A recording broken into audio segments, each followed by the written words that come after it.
All right, guys, welcome to PorcFest 2025. Thank you so much. Woo! Thank you so much for being here. I'm Carla Gericke. And I'm Calitz. We've been married for 30 years. We moved together to America, at about the same time, 30 years ago. And we ended up in Silicon Valley, where I worked as a software engineer. And I worked as in-house counsel for many software companies. I started as a paralegal at Apple way back when no one else wanted to work there, when Steve Jobs was gone. But then I actually had the great fortune of also working on Steve's comeback to Apple. So one of my first jobs as a lawyer in America was doing due diligence on the next deal when Steve came back to Apple. I also worked as an attorney at Logitech and then at Scient during the dot-com boom. When we immigrated, we landed in Silicon Valley, primarily because Louis' skills worked really well there, and I needed to petition the court. Instead of going back to law school, I just actually had to persuade them that the legal systems of South Africa and California were similar enough. I made a motion that had never been made before. I didn't think it was gonna work, but it did. And so I just had to take the bar. We both kind of came to libertarianism actually through the experience of the dot-com era, because when we landed in the States, we didn't understand that we were in a bubble economy. We just thought America was amazing and Silicon Valley was incredible, and that having massages at your desk and a roving tequila station in your office, that these things were normal. But turns out they were not. Yeah, pretty much fueled by inflation. So fueled by So we discovered it when it all burst, and both Carla's company was an early startup, and they were actually on the public markets, and their stock fell to 5 cents. They were delisted. No, well, I mean, they were their market cap went from $6 billion to being delisted for trading under $1. So we had this real experience. Louis was working with a startup that he had founded.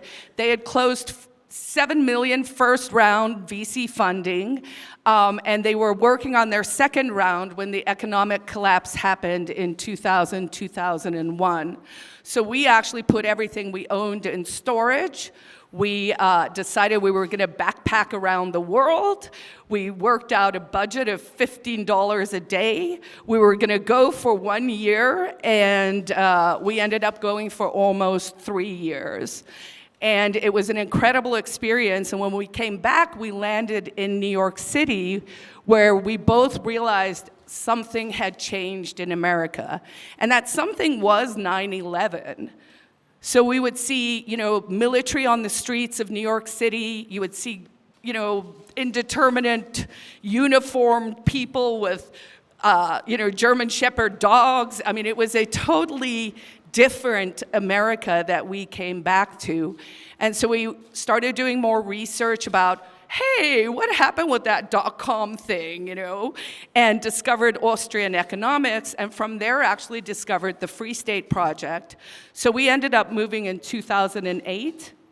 And it was one of the best decisions we've ever made, not just for the Free State Project, but also just for New Hampshire. So go ahead. I think that's all I have. South Africa obviously has been in the news a lot. And I think people are curious because it seems like a story that everyone can take a bit of an element from and kind of try and spin to support their biases, perhaps is the way to say it. But we're going to tell you guys a little bit about our experiences as growing up as South Africans, and then of course also what we think South Africa can teach us here. But I hope the takeaway is that you understand what happened in South Africa is extremely, extremely, extremely unlikely to happen in New Hampshire because of the presence of the Free State Project. So I just want to set that seed up front for everyone. Wrong one. Next one. Next one. Damn font. So we both grew up in South Africa, so we do have some experience, especially when older, of the crime rate and the rising crime rate. But recently we received the news that a very good friend of mine, he went to school with me, engineering school, was killed. He was farming in the Eastern Cape, and they lived in a very tight-knit farming community that was considered very safe. They had great relationships with their black workforce, and they've been farming for generations there, and he himself has been farming for decades. And then one day, two black strangers walked onto the farm and shot him while he was shielding his smallest son. Luckily, his wife and his son were spared. But he died, and it was all for, I think, they walked away with 2 cell phones and about $20. That was it. That was what his life was worth. So, people often ask me, actually, like, what's going on with the farm murders? Is it genocide? And I was doing Vermont radio the other day, and that was one of the questions. And my initial response, which I admit was slightly defensive, is I was like, well, how many people do you think, like, what's the number that you're comfortable with that people have to die? At what rate? Before, like, we're supposed to care, right? And I think that's a legitimate question, because one of the problems I perceive in the world at the moment is we're kind of losing our humanity. We are losing our respect for humans, right? And having grown up all over the world my whole life, we lived in South Africa, it's a poor country with a very small segment that's fairly rich, and with poverty comes less respect for humans. But I saw the same thing in Brazil, say, where my dad was stationed in the 90s during hyperinflation, and a robber would get on a bus, and if you didn't want to give your wedding rings, they'd just stab you to death on the bus, right? So there's this relationship between crime and poverty and a disrespect for human life. But I think we need to be more mindful of that. So when we went back together to South Africa, it was in 2019.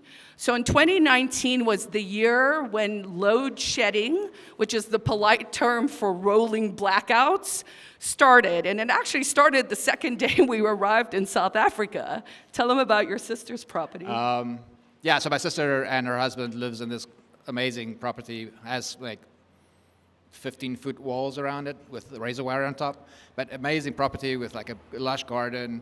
But then the problem is, so the first day we noticed the power went out and the generator kicked in, or they didn't have a generator. No, so they actually, so most houses, just to describe it, most houses in South Africa have DVR, have like security on the windows, right? So that's like the first thing.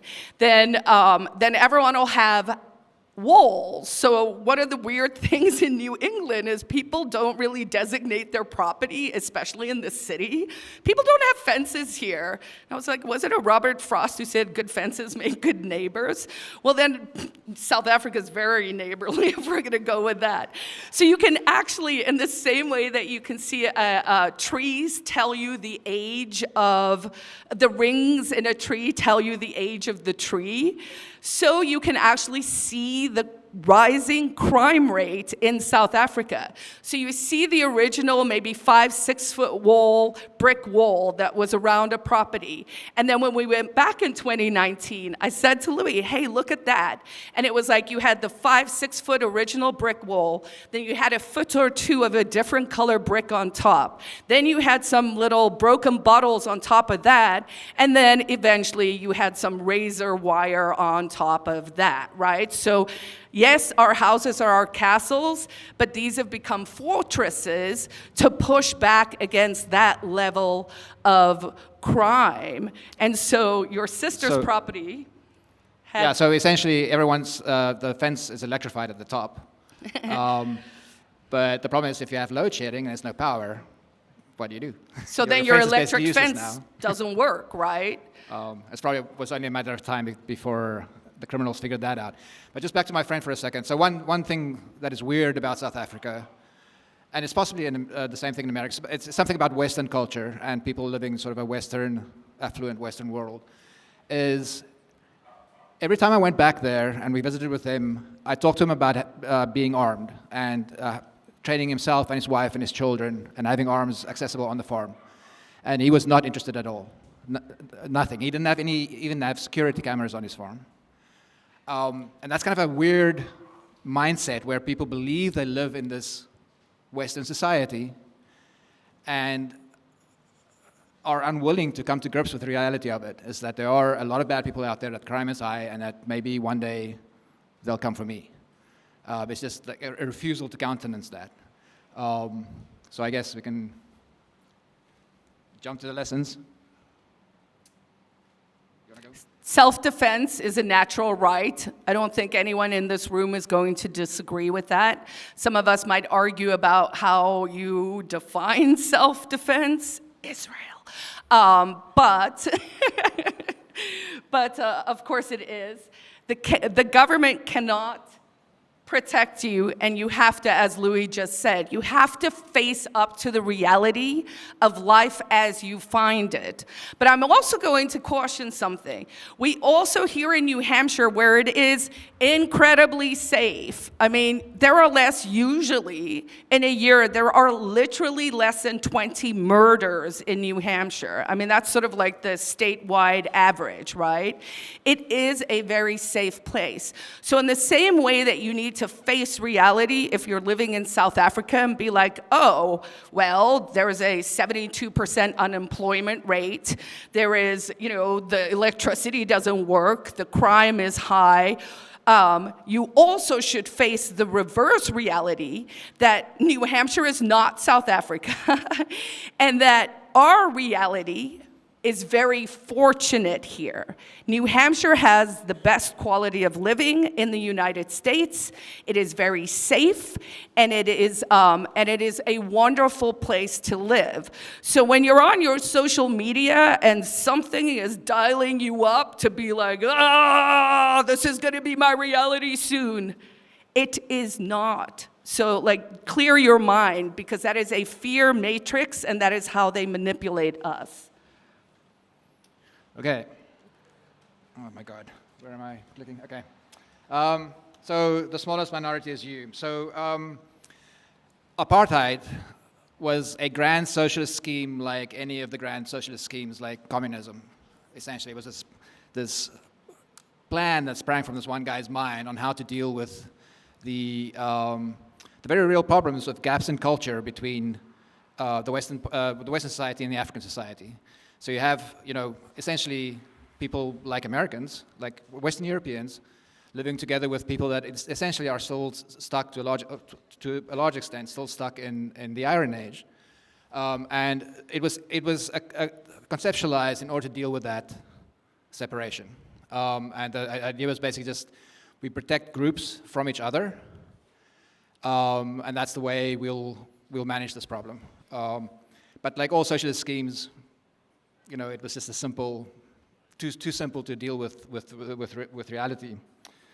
So basically, the government focused on group rights, but the flip side of that is that individual rights couldn't be respected because the group comes first, the individual comes second. So you'd have expropriation of property, people being treated differently depending on where they are, people having to have passes to go to certain places, and all of that. So I think that was it. Just one thing, sorry, Carla. So that collectivization by race and tribe that happened in South Africa is just happening again with the new government, right? The new government is discriminating against white people and other people, actually, as well, other colored people.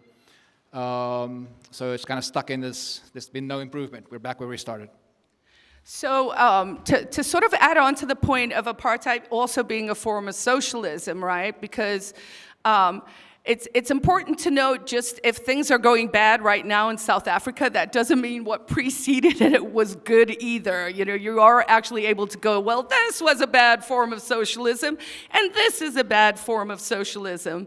But, you know, there was a joke in South Africa way back in the day, and it went something like this, where it was like, God was creating the world, and he got to South Africa, and he was like, I am going to give you Table Mountain. I am going to give you the best beaches on a cold ocean and on a warm ocean. I'm going to give you the jungle. I'm going to give you beautiful deserts. I'm going to give you flowers you can't find anywhere else in the world. I'm going to give you rooibos tea, which you guys call red bush.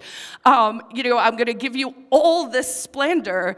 And so Gabriel's like, yo, God, like, aren't you laying it on a little thick? And God looks at Gabriel and he goes, just you wait and see what kind of politics I give him. And it's true, right? But the story we know about South Africa is that it's all black and white. But it isn't. It's actually quite gray. What do I mean by that? I mean that we've told ourselves a story that it's black and white, but South Africa is a complex country. There is a Afrikaans cultured group of people, almost 1 million strong, called coloreds. They are a mixed race that sort of developed over the years. It's not a derogatory term. There was a massive Indian population. I mean, Gandhi spent time in South Africa.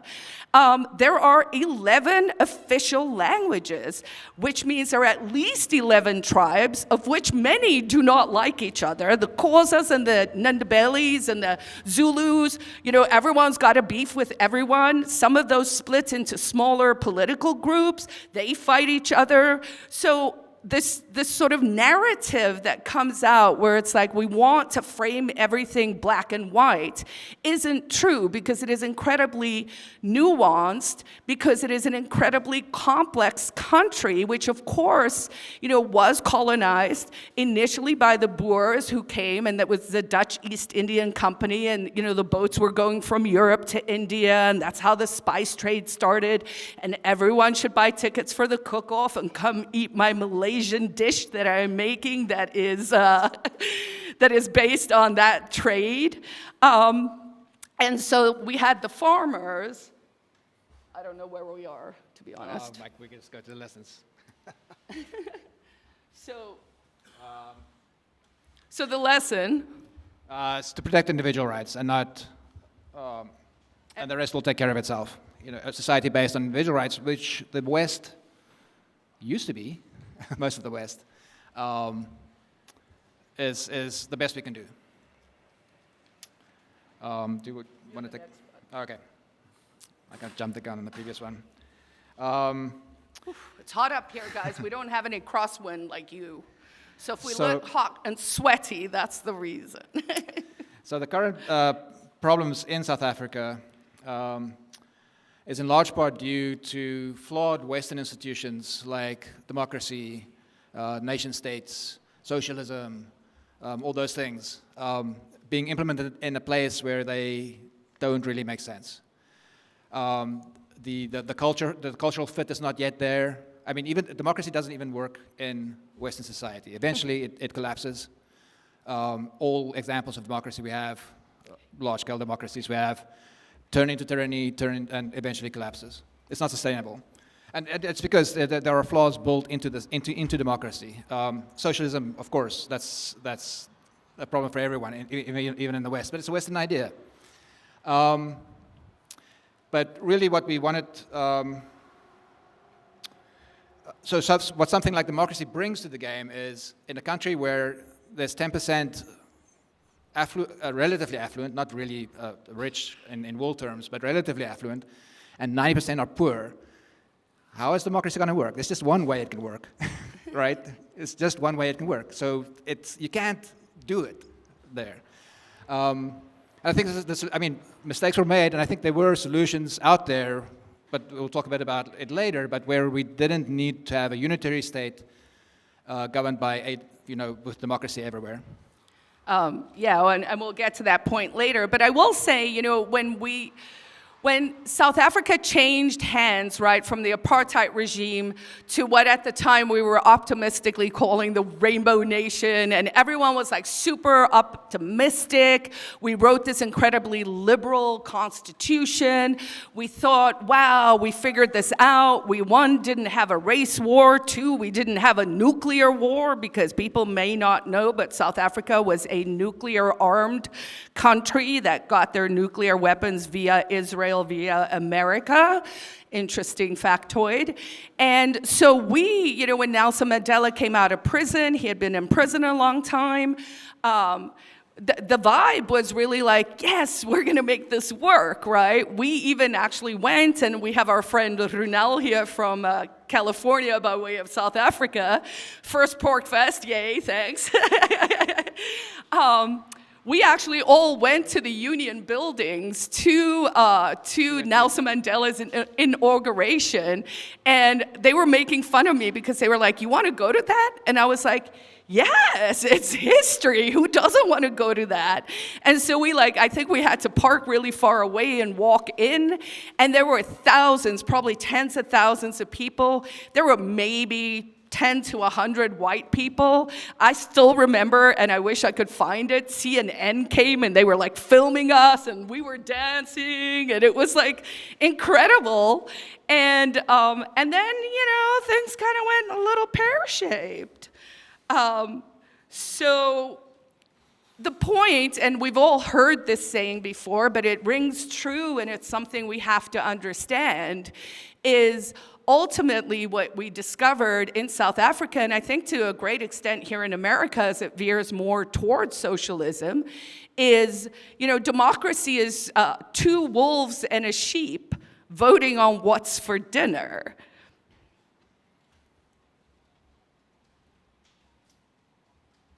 So the lessons are democracy means majority rule. Democracy is a historical failure, as history tells us. And democracy fails because it leads to tyranny eventually. All successful democracies end up in tyranny and eventual failure. So property rights, period, right? Property rights. We're libertarians, everyone gets it. That is ultimately, I think, how we as humans can reduce global friction the easiest, right? Like, we're constantly trying to figure out how to codify our property rights in ways that are making life better for everyone. But as much as we hear about the farm murders and this expropriation bill, which we'll get into in a second, it's important to know the apartheid regime also took white farmers' land, right? So this goes back to that thing of that was also a form of socialism. Now, in that case, they were expropriating land on behalf of the Nationalist Party, on behalf of the apartheid regime, to build what they called homelands. So people laugh at me because I have a visceral reaction when we say we're building the libertarian homeland, but let me explain why. So my dad was in the South African Foreign Service. So my dad worked for the apartheid regime. And I've only really unpacked a lot of that maybe in the past few years, including having to recognize the reason why I never wanted to think about any of that was because I spent my entire life being bullied because of my dad's job. Wherever we went, the narrative in the world was, you are a racist because you are from South Africa and you are white. And I will tell you, as a 10 or 11-year-old in Stockholm, Sweden, where my dad was stationed at the time, I was in boarding school in South Africa and would go back for holidays to my parents, actually sent on an airplane with a giant orange sign that said unaccompanied minor. And I'm like, what world were we living in? It's like, let's slap a label on these kids and be like, kidnap them. But they didn't, so they didn't. But in Sweden, in a grocery store, when I was like yay high, some lady, because of my accent, the checkout lady, or maybe it was the bagger, said, oh, where are you from? And I said, oh, I'm from South Africa. And she was like, oh, you must be a racist. And literally lugged a loogie in my face. So I was a 10-year-old and someone spat in my face just because someone else told them I'm a racist, right? So property rights, so the homeland thing. So I'm trying to explain what the trauma is, why I associate things. So the homelands in South Africa, where the white government expropriated property, for my dad, it was actually, so for the Foreign Service, it was called a hardship post. And so they were posted in Bophuthatswana, Mafeking, Bophuthatswana, and that homeland was developed by the government taking land from farmers and saying, oh, we're gonna put the North Sotho, Tswana, the Tswana tribe, sorry, it's right there in the name, on this land, right? And if you want to understand what I'm talking about, it's very similar to Native American land here in America. What else am I supposed to say here? Sorry. I'll add something to that. So expropriation still happens under the current government, but there's just been either legalized legislation or a court case where they said expropriation can be done for zero rand. So right? Nil compensation is how they put it. Yeah, nil compensation is compensation. And this is actually enshrined in the new constitution, was that property cannot be expropriated without restitution. But if you have a legal system, and you can't trust the legal system here. Like you can't trust the legal system there either. If there's a political will, there will be made a way. So basically now the government is taking farmland, which is a huge concern because the farmers feed the country. No food, no farmers, no food. We've all seen the Vermont bumper stickers. Yeah, and that's basically what happened in Zimbabwe, right? They took the land from all the farmers and the country's collapsed, essentially. So. And also just another point on the expropriation, the apartheid regime also went into neighborhoods. They went into Cape Town and they went into what was known as District 6. And that was a colored neighborhood, but it was actually a mixed race neighborhood. And those were the cooler ones at the time, right? Because you had sanctions. So economically, the following things, like it was very hard to have a car. A car cost almost as much as a house. All of us had like beater cars from like the 60s and 70s. When we went on our first date, away for the weekend where you're like, ooh, can we stand the silences? Louis' car had like holes in the plate of it, like I could see through the bottom of the car as we're driving. It was people have the sense of, oh, it was so prosperous for the white people, and of course our standards of living was way different, right? But there were also knock-on effects from sanctions, from the apartheid regime and all of that. And so in District 6, they ended up raising the neighborhood. They moved thousands, tens of thousands of families out. That area still stands as a blight in Cape Town. There's a District 6 museum, and nothing else was built. They destroyed mosques, they destroyed temples, they destroyed churches, they destroyed families' lives. And so that is why property rights matter, regardless of who's the guy trying to screw the next guy, and that's the important part. So the lessons are no property, no prosperity. Stop incremental socialism on all fronts and fight for property rights where you are. And of course, there is nothing more fundamental to the Free State Project and to what we are doing here than this idea. And I'm gonna go on a little segue because we have time, where one of the main criticisms I hear in New Hampshire is, but the property taxes are high. And that is true, but our overall tax burden is still much lower than other states. And I actually, while I do believe a property tax is probably the worst tax, right? Like we all want to own our land free and clear and all of that. But if enough of us gather here and you get off your duff and you go to your town hall meetings and you vote in your elections and you support other free staters, we can reduce the property taxes here because every town in New Hampshire, at least 50% of the taxes are going to the public schools while enrollment is dropping and their fees are going up, and it is a winnable issue with our friends and neighbors across the state. And if we were smart about some of these things, we would start campaigns like a flyer goes out the day after you get your property tax bill for the year. And that says something like, hey, are you mad about your property taxes? Would you like to have them cut? And then we can actually start to foment a movement that is just focused on property taxes as we unite here in New Hampshire. Okay, next one. Racism is retarded. You can tell the story about Oh, actually, so the AI. funny part is I had to manually make this slide because the AI would not let me make the slide.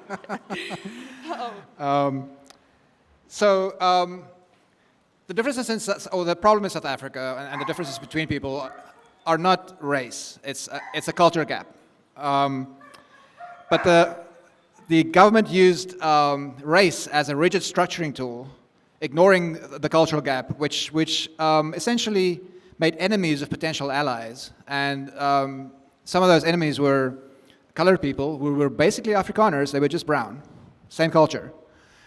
Indian people who kind of were westernized by that point. The Indian cultures, especially the I forget their names, but Patel. The Indians that came to South Africa were from a very specific region in India, and they all were very entrepreneurial. They all had shops or businesses. So they imported jeans. That's where you went to buy jeans. You could get your Levi's there. The Indians, but then also westernized black people. There were a lot of black people that enthusiastically grabbed onto Western culture and Western ideas. The last, it's probably a couple of years ago, but both the mayor of Johannesburg, the biggest city in South Africa, and Pretoria, where we grew up, were libertarians. They self-identified as libertarians to black people. Both were successful businessmen, right? That was their background. So those people are there, and the government could have allied with those people to manage this situation. Because ultimately also, racism is collectivism, right? And we are a movement, and libertarians believe in individualism, right? So certainly maybe this is not everyone's experience in South Africa, but there is nothing duller than growing up in a racist country because there's really nothing fun about it, and it's this weird data point, and people are obsessed about it, and that's what they want to talk about, and later you're just like, well, that's really not what I'm interested in because I'm an individualist and I'm going to judge every person as I meet them as they come because that is actually life, right? So racism is retarded, but also what is going on currently in the way the world is working seems a little retarded too. And I mean things like the following. So the New York Times actually came out with an op-ed when there was this group in South Africa. They're sort of a radical wing group, but they have stadiums full of people, so you'll have 70, 80,000 people, and when they're singing their songs, one of the songs, the words are, "Kill the farmer, kill the boer." All right, so now let's put on our imagination hats for a second, and let's say, there was a stadium full of 70,000 right-wing extremists. These are not us, right? But let's say, okay, so what the New York Times said about kill the farmer, kill the boer is that means nothing. It's just a historical chant. It's just part of their culture. So, like, don't take it personally. Now, I personally am the kind of person who thinks we're put spells out in the world. Everyone was chanting, "We can't breathe, I can't breathe," and then the next thing, everyone had a diaper on their mouths. I mean, I don't know. That seemed weird to me.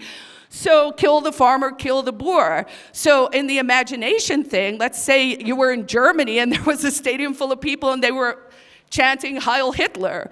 Do you think the New York Times would be like, that's just a historic thing that they've done before? No, of course not, right? So New York Times is like, this is totally fine.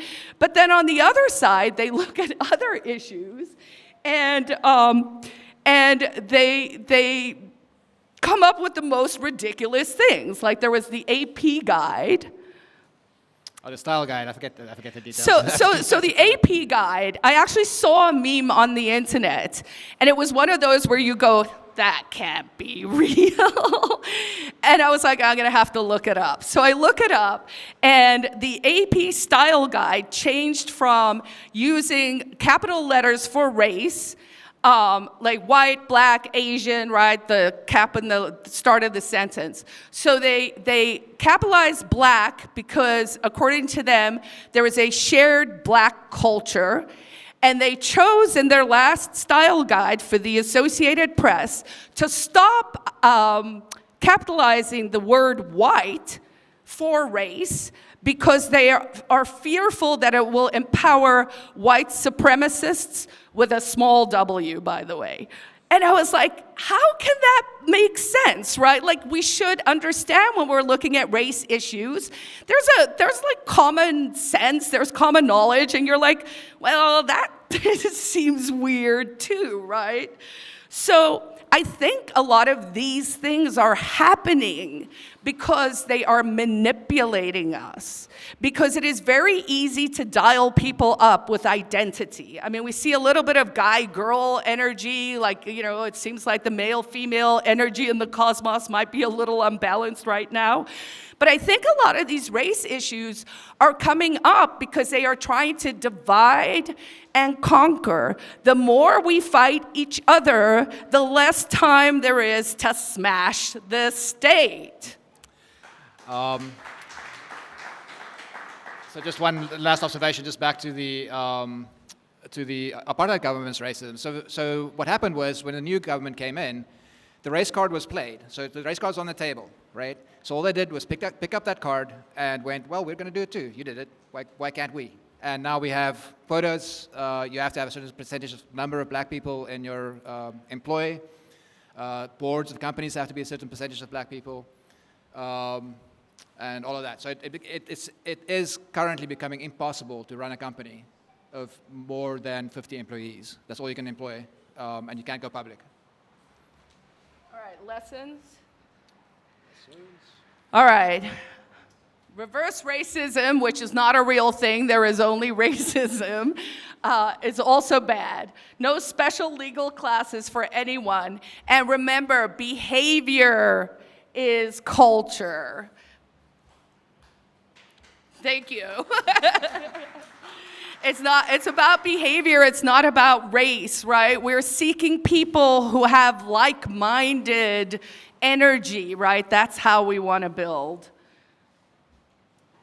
All right, I think we covered a lot of this. The old boss is as good as the new boss. Yeah, I think we did. But I do want to talk about the political solutions that happened. So basically, South Africa, the Boer people, which we are Boer people, were basically had two republics called the Transvaal and the Orange Free State. So they were fairly libertarian, actually. But there was a war of essentially acquisition by the British Empire that defeated the Boer republics and eventually incorporated them into a unitary state with other other British colonies, which is Natal and the Western Cape. So the promise when that unitary state was created, the Boer republics were now joined up with very powerful and populous black populations, especially the Zulu. The Zulu are The warring nation. they are very warlike. They've defeated the British Empire a couple of times. With spears. Yeah, well, they did catch on fast with guns. And then when South Africa became independent, this unity state continued. There could have been another option, is that when, because it was only like 40, 50 years after the Boer War that the country became independent, the Afrikaners could have said, we'll go back, we'll take our republics back, the rest of you go your own way. And then there would have been more of a power balance in South Africa as well. You wouldn't have had this strong central government. There would have been trade-offs because the Boers weren't actually very powerful their population compared to the Zulus they were less than the Zulus. So they would have had to come to some agreement with the black tribes around them as to How to? just like any country would have to deal with its neighbors. So I mean, to his point, right? So he's basically saying, well, there were these. It became unified under the English because of the wars, and the Brits were like, we're gonna do Cape to Cairo, we're gonna have, the sun will never set on the British Empire and all that stuff. And so when that unified country, which was taken by force, right, the Brits came, they fought the Boers won the first one, I would say, by the way, on horseback with rusks and biltong and really strong black coffee. And see, we were keto before keto. And so if we had just, when the independence came, had said, maybe we shouldn't try and keep all of this together, this doesn't work, these cultures and stuff don't work, let's let people make independent little areas, that would be better. Why? Because we know decentralization works, and honestly, it's kind of the model we're trying to do here. At least someone like me who is very, independence forward. I mean, there is an independence movement in Cape Town now. The Cape Province actually wants to secede from the rest of South Africa.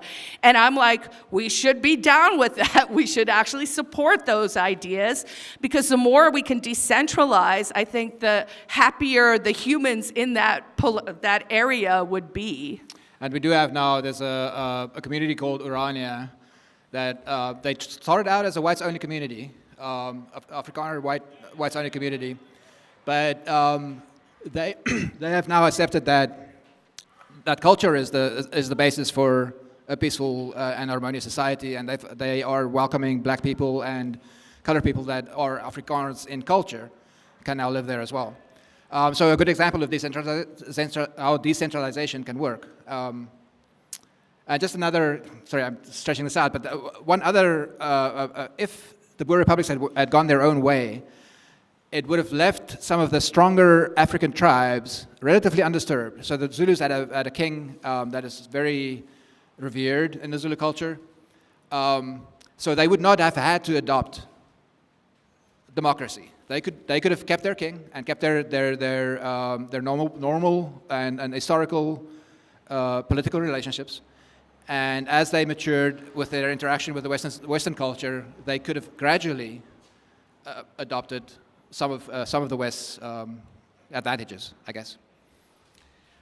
Yeah, it was really interesting in South Africa when I was in law school. I actually learned Roman Dutch law, was the South African law track, but we also all learned customary law, so we actually also learned, the tribes' different laws and stuff. So you would know there was this like Western system, but that there were also these customary tribal systems, and while Louis didn't give me any cows to get married.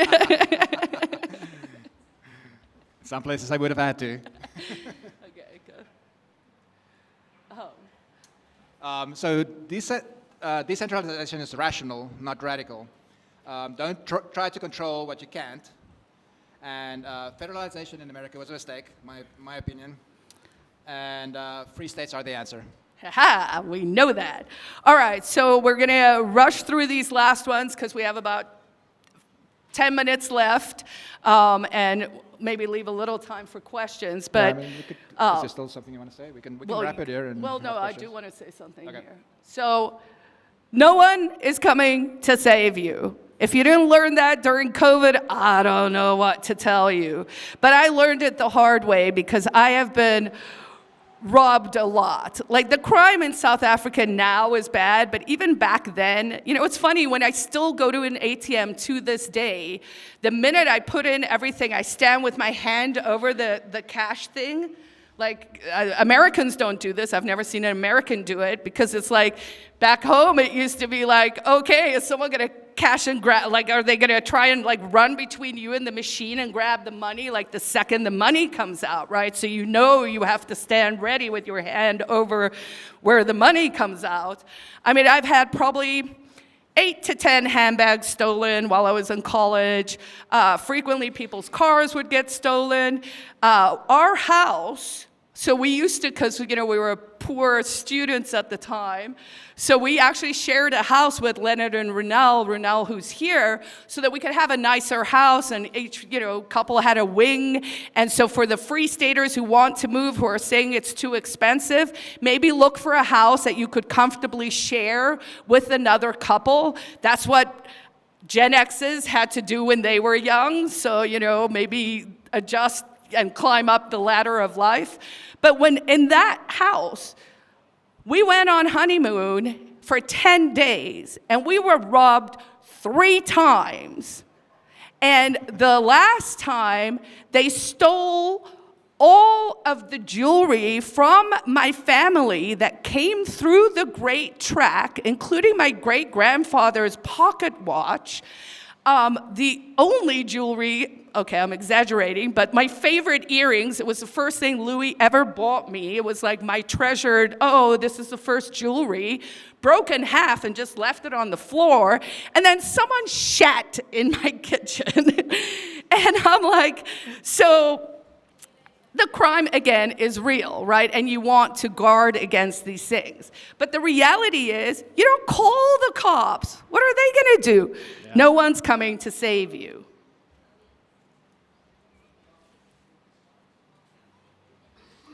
Okay. Okay, so the lessons are, you are the firewall, and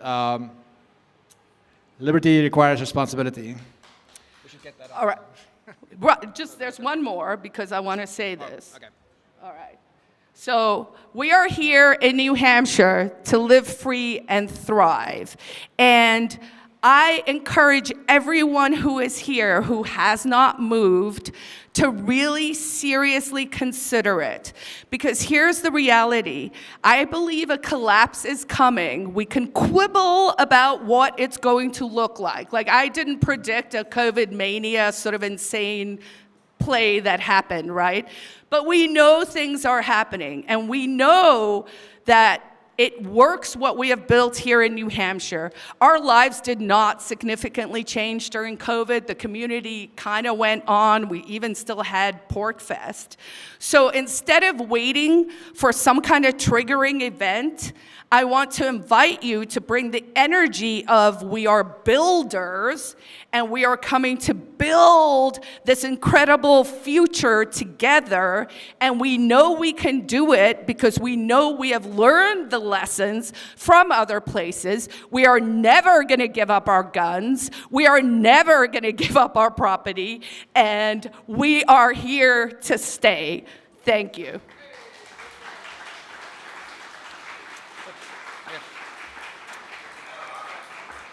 Do you guys want to ask us questions? Say no. Anyone for questions? I see Pete's coming up. Oof. I want to remind you of a little bit of history. 25 or 30 years ago, a state legislator in, I believe it was California, proposed a law making it a felony for a white person to defend himself from a black person. How's that for bigotry? Yeah, that sounds terrible. But also the note there should be killing other people bad, okay? All right, I think we're done. Oh, you want to ask a question? All right. Apologies if this is throwing a hand grenade into this.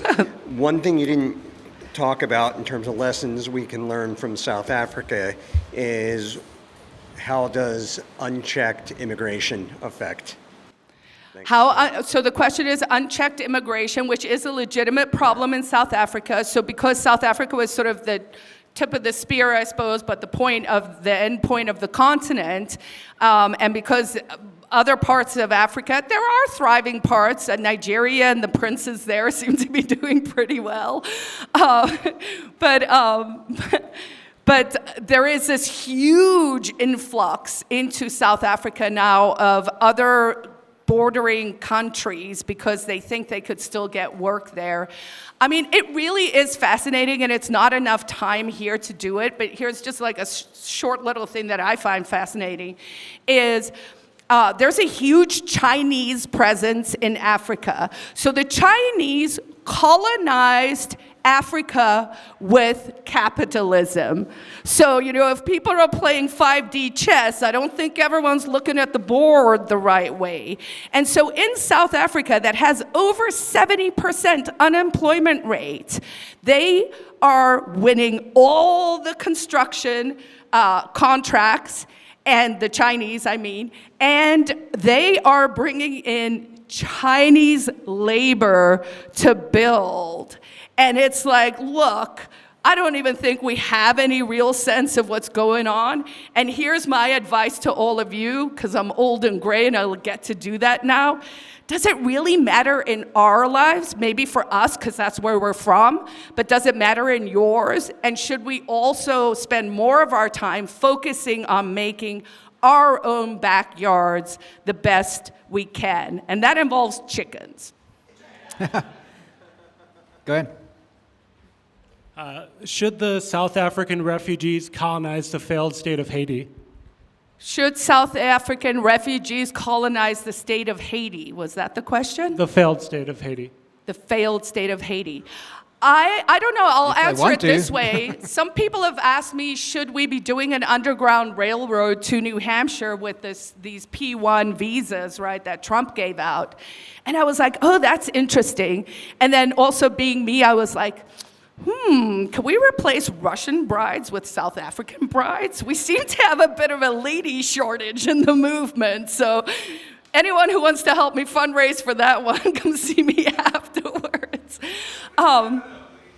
Look, to your question in more seriousness, it's a debate about property rights on that level and whether states have the right to keep you from places. And libertarians these days actually disagree about that, right? There are open border people, there are closed border people. But I will explain it to you this way.